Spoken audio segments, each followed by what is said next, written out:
Hi, I'm Odd Dragon Neckbeard. Happy Black History Month. Now, answer me this. When you think of a bull rider and a horse rancher, what's the image you think of?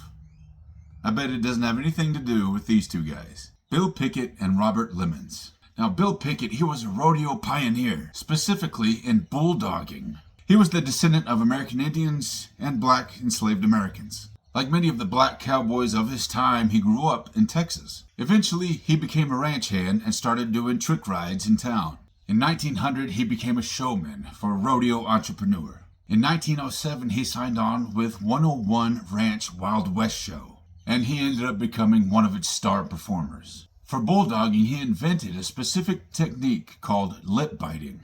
He would jump off his horse, wrestle the steer to the ground, and bite his lip. One time in 1908, he entered a Mexican bullfighting ring in Mexico City and rode a Mexican fighting bull for 7 minutes. He performed until about 1916 and became a cowhand and a rancher. He also did 2 silent films, The Bulldogger and The Crimson Skull. Now let me tell you about Robert Lemmons. Robert Lemmons was one of the greatest Mustangers of all time. He created a technique in wrangling up Mustangs. He was born a slave in Lockport, Texas in 1848. He ended up moving to Dimmitt County, Texas, an area that was sparsely populated and overrun with wild horses. Once he was emancipated, he found a job with Duncan Lemmons. He was the man who taught him about horses and gave him his surname.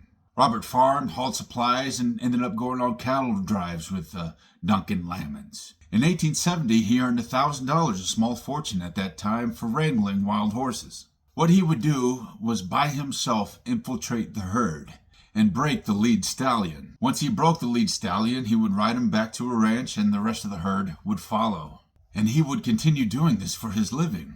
He bought his own ranch and learned how to read and write. He ended up having a wife, Barbarita Rosales, 1,200 acres of land, and 8 children. Having amassed a pretty good fortune, him and Barbara became known as people who helped during the Great Depression. He died on December 23, 1947, at the age of 99.